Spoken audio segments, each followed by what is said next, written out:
Tonight is the 21st of September 2010, and this is the 63rd time we are speaking on the Majjhima Nikaya Suttas. Tonight we come to Sutta 149. Mahasalayatanika Sutta, the great sixfold base, is another sutta concerning the six sense bases. Thus have I heard. On one occasion, the Blessed One was living at Savatthi in Jeta's Grove, Anathapindika's park. There he addressed the monks thus, "Monks." "Noble sir," they replied. The Blessed One said, "Monks, I shall teach you a discourse on the great sixfold base. Listen and attend closely to what I shall say." "Yes, noble sir," the monks replied. The Blessed One said, "Monks, when one does not know and see the I as it actually is, when one does not know and see forms as they actually are, when one does not know and see I consciousness as it actually is, when one does not know and see I contact as it actually is, when one does not know and see as it actually is the feeling felt as pleasant or painful or neither painful nor pleasant, that arises with eye contact as condition, then one is inflamed by lust for the eye, for forms, for eye consciousness, for eye contact, for the feeling felt as pleasant or painful, or neither painful nor pleasant, that arises with eye contact as condition. When one abides inflamed by lust, fettered, infatuated, contemplating gratification, then the five aggregates affected by clinging, or the five aggregates of attachment, are built up for oneself in the future, and one's craving brings renewal of being, is accompanied by delight and lust, and delights in this and that increases. One's bodily and mental troubles increase. One's bodily and mental torments increase.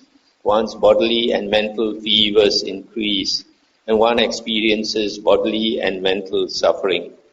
Similarly, when one does not know and see the ear as it actually is, when one does not know and see the nose as it actually is, etc., when one does not know and see the tongue as it actually is, etc., when one does not know and see the body as it actually is, etc., when one does not know and see the mind as it actually is, etc., one experiences bodily and mental suffering. I'll stop here for a moment. So here the Buddha says, when one does not know and see the I forms, I consciousness, etc., as they actually are, then one lusts after all these things, the I forms, I consciousness, I contact, feeling. According to the this commentary, to know and see,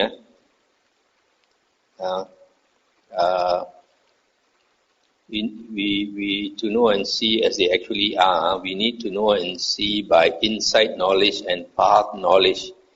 That is what the commentary says. The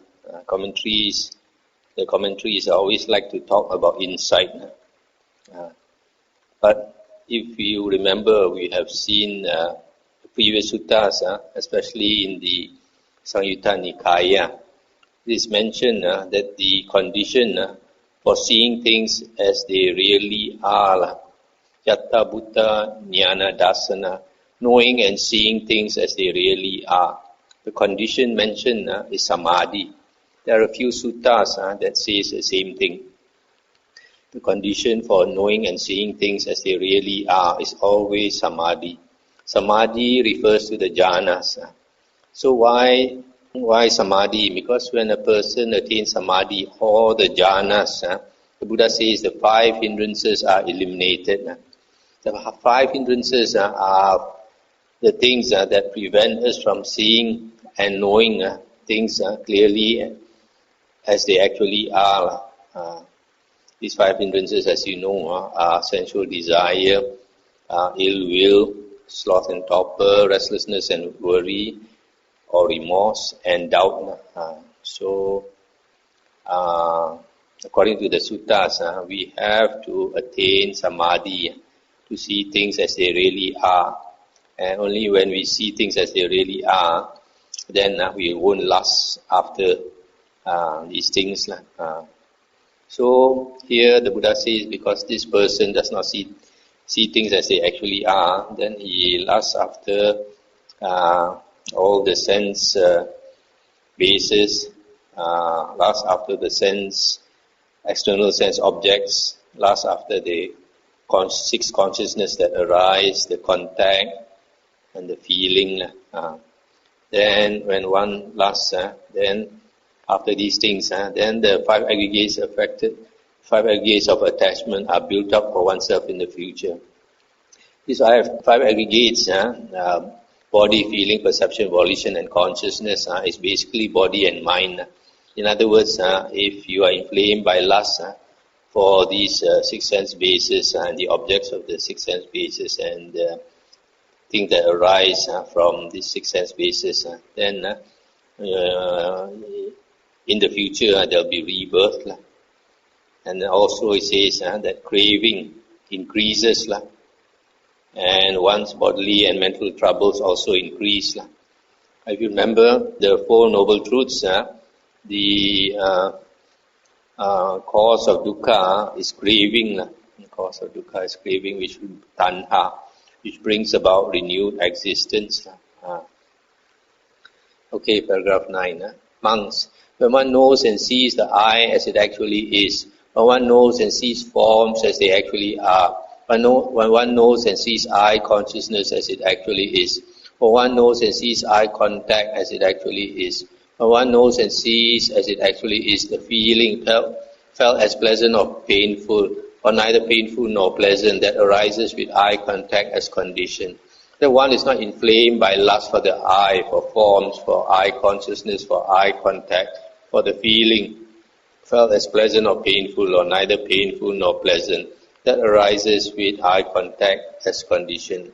When one abides uninflamed by lust, unfettered, uninfatuated, contemplating danger, and the five aggregates affected by clinging are diminished for oneself in the future, and one's craving, which brings renewal of being, is accompanied by delight and lust, and delights in this or that, is abandoned.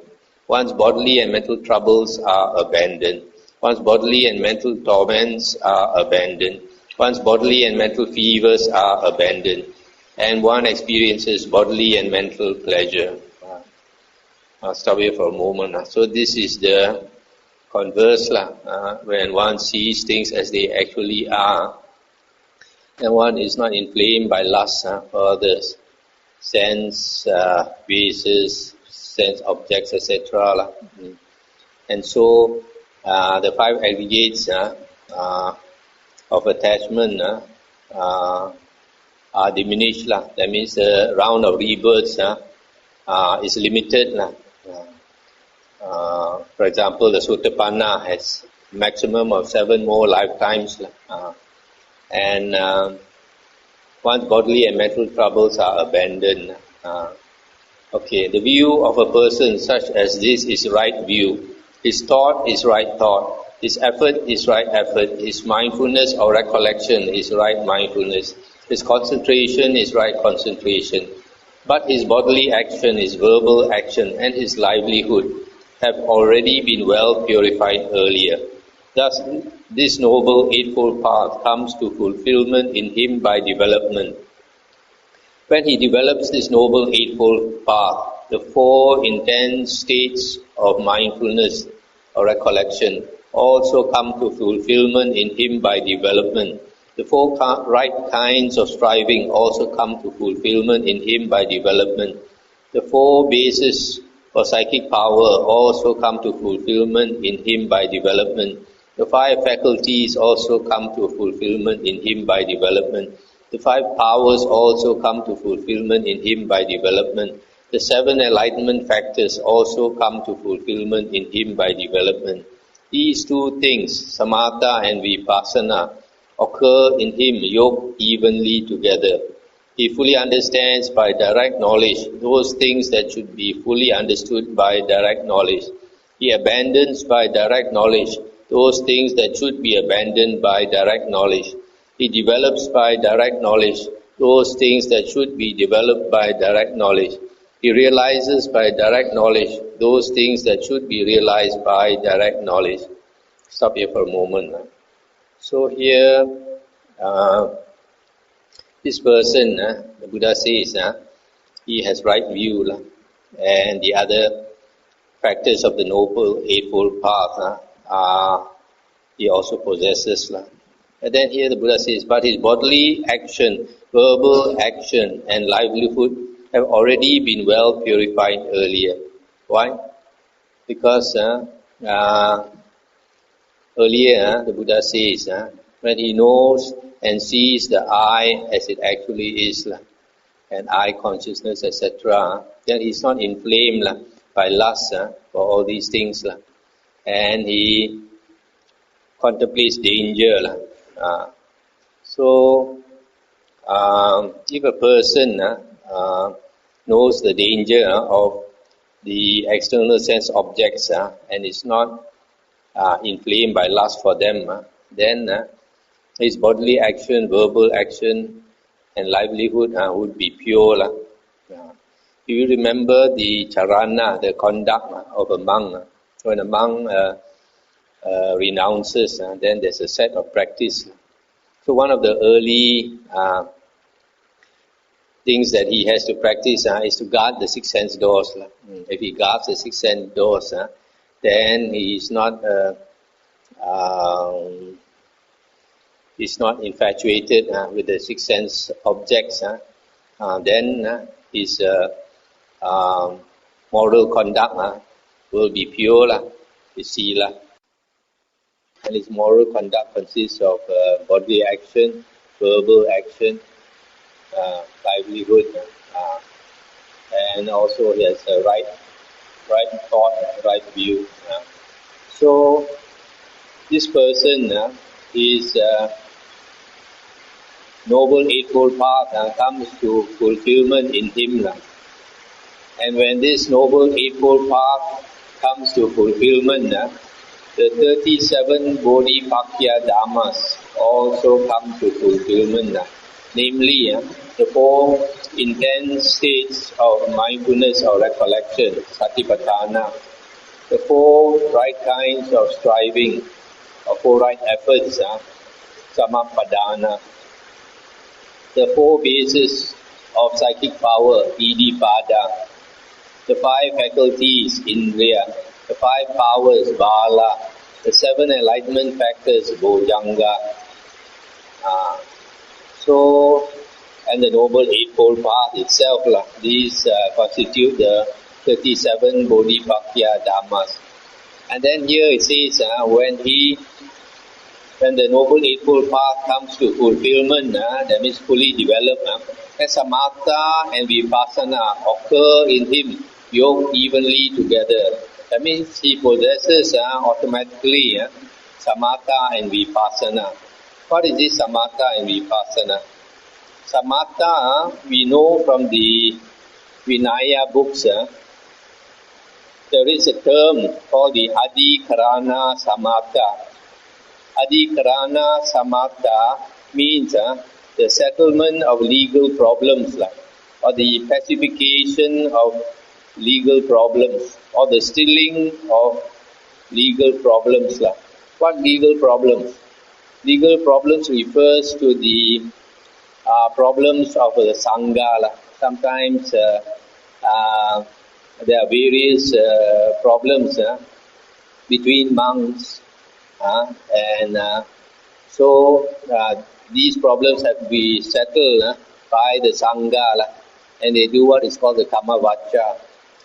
The Sangha has to meet, and there are certain procedures for settling these problems.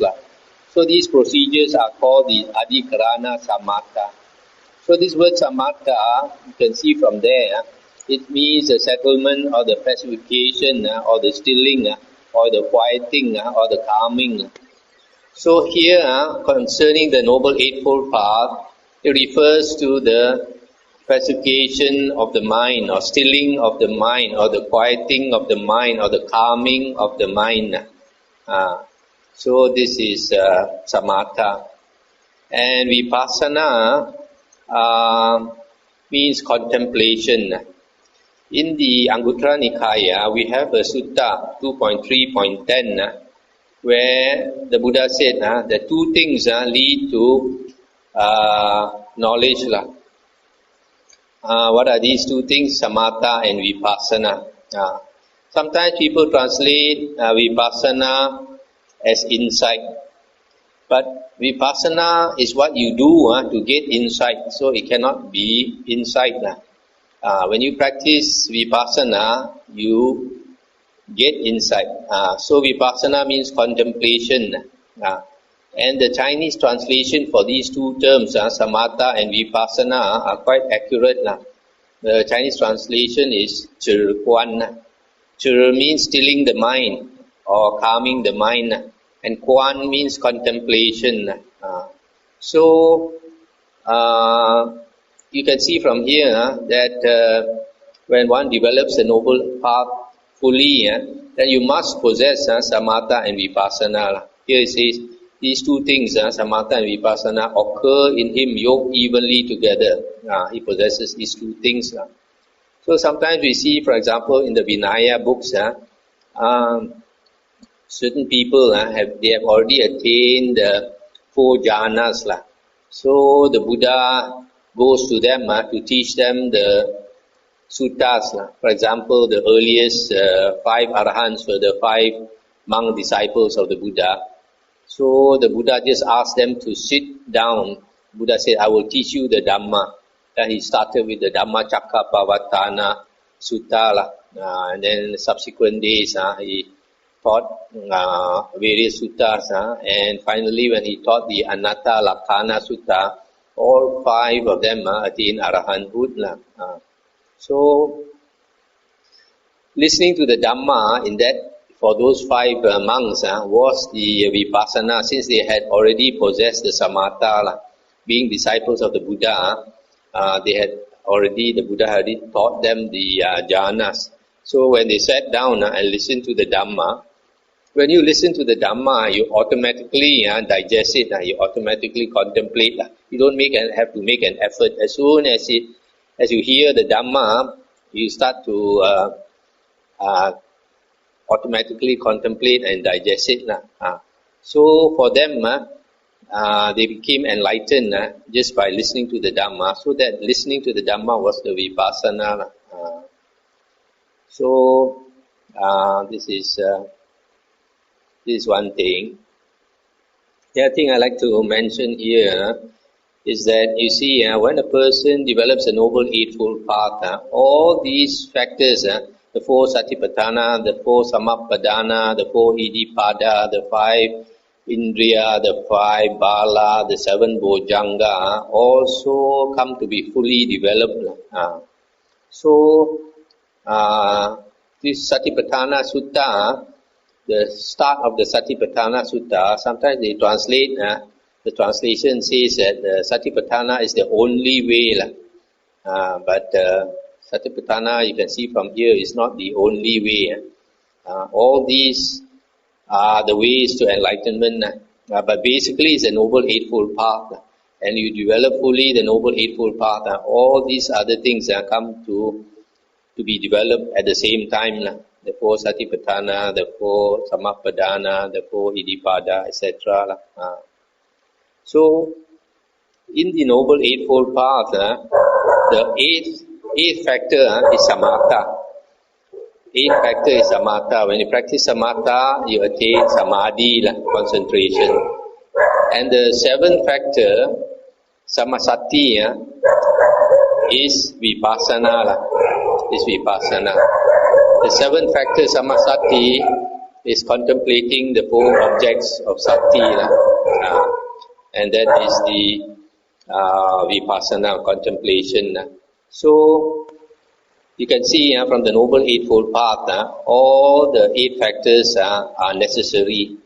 You cannot practice just one particular factor of the Noble Eightfold Path and expect to be enlightened. That's why some people say, how can jhana be necessary? When the Buddha initially practiced the jhana, he was not enlightened. But you don't become enlightened through just one factor. In the same way, just because the Buddha practiced Sila initially, he did not become enlightened, then you cannot say, what's the use of Sila? When the Buddha practiced Sila, he never attained enlightenment. You cannot say that. Because these are all components. So all 8 factors are necessary. So because of wrong view, nowadays people teach that you can have pure vipassana. You can become enlightened just by practicing pure vipassana. This comes from the commentaries. It's not what the Buddha says. It's what later monks say.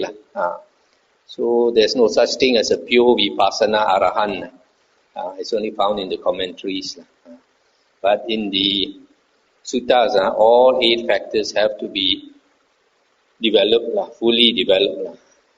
So that's why here it says, both samatha and vipassana will be found in the person who develops a noble eightfold path fully. Okay. And what things should be fully understood by direct knowledge?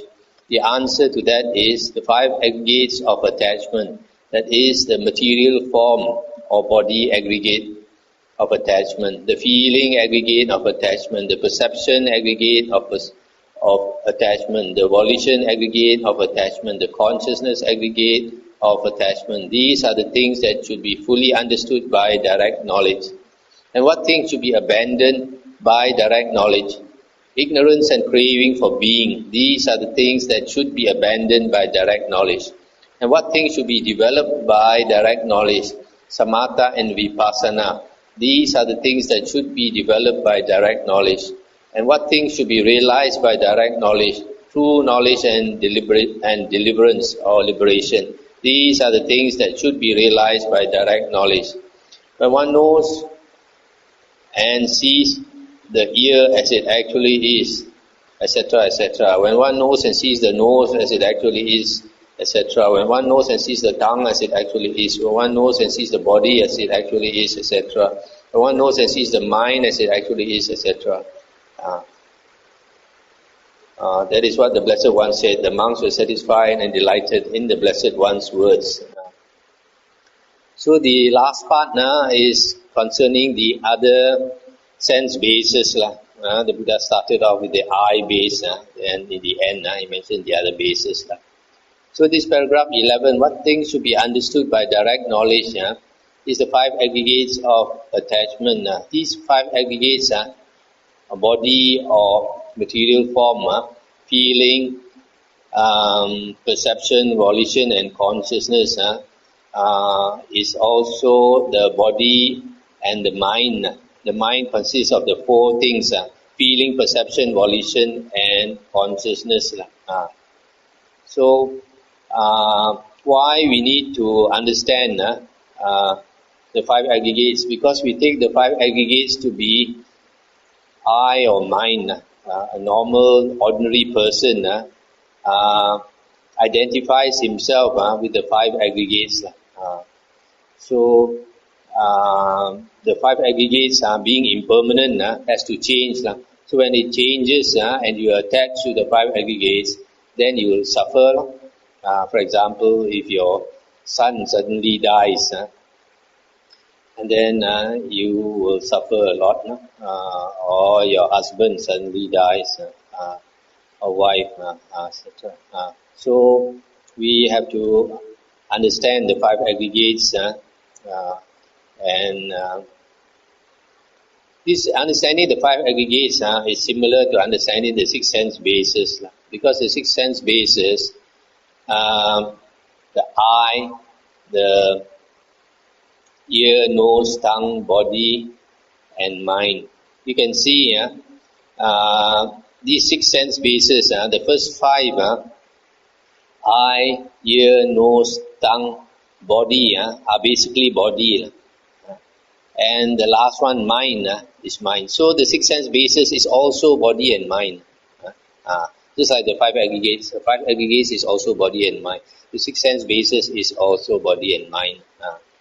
So we have to understand the 5 aggregates. What things should be abandoned by direct knowledge? Ignorance and craving for being. What is ignorance? Ignorance here refers to ignorance of the Four Noble Truths. When you listen to the Dhamma, you have a little bit of understanding and you can get right view.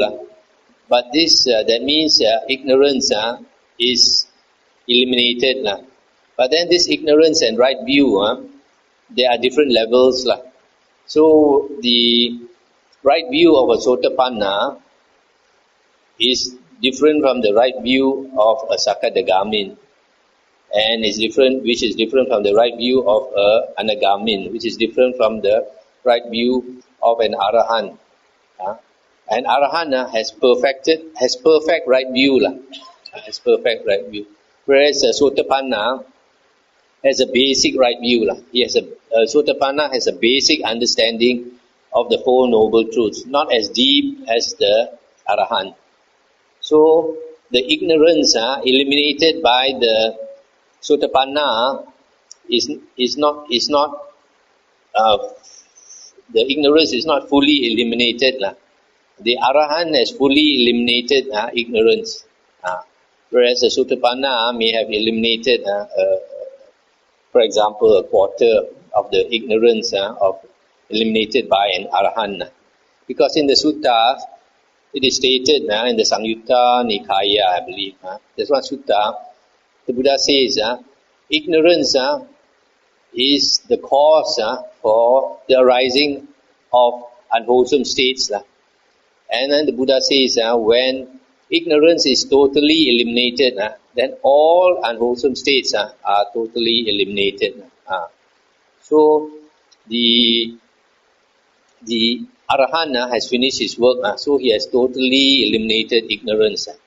So he has totally no unwholesome states. Whereas the Sotapanna has not, because he has not completely eliminated ignorance, he still has some unwholesome states. Now, what things should be developed by direct knowledge? Samatha and Vipassana. That means the 7th and the 8th factor of the Noble Eightfold Path. And what things should be realized by direct knowledge? True knowledge and liberation.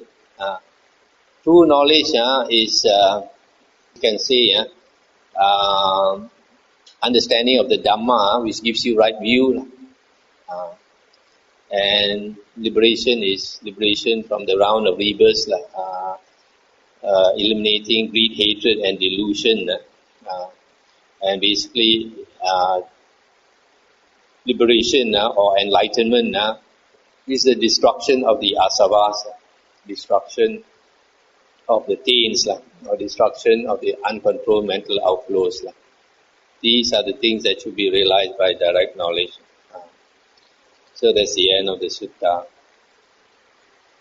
Let's go to the next sutta. Just to recap just now that sutta, basically the Buddha says to be liberated, to stop the round of rebirth, stop the 5 aggregates of attachment in the future, one has to cut craving. And craving refers to craving for the 6 sense bases and the 6 sense objects and the consciousness and the contact and the feeling, etc. Mentioned here. So, to eliminate craving, one has to know and see things as they really are. And I mentioned the condition for knowing and seeing things as they really are is samadhi, concentration, which basically means attainment of the jhanas. Attainment of the jhanas is the practice of samatha. But then you need vipassana, and vipassana, as I mentioned, refers to contemplating 4 objects, 4 objects of sati, the 7th factor of the Noble Eightfold Path, body, feelings, mind, and Dhamma. And out of these 4, I mentioned before, the most important is the Dhamma, because in the suttas, the Buddha says, when a person becomes liberated, he becomes liberated only on 5 occasions. One, when he is listening to the Dhamma. Secondly, when he's teaching the Dhamma. Thirdly, when he's repeating the Dhamma. In the days of the Buddha, there were no books, so they had to repeat the Dhamma or the Sutta. The fourth is when he reflects on the Dhamma. The fifth is during meditation. So you see, out of the 5 occasions, a person becomes enlightened. 4 of them have to do with vipassana. Listening to the Dhamma, teaching the Dhamma, repeating the Dhamma, and reflecting on the Dhamma. That's why both are necessary, samatha and vipassana, so that you can know and see things as they really are. As I mentioned, I quoted this sutta, Anguttara Nikaya 2.3.10. In that sutta, the Buddha says, 2 conditions are necessary for knowing and seeing things, for knowledge and insight. That is samatha and vipassana.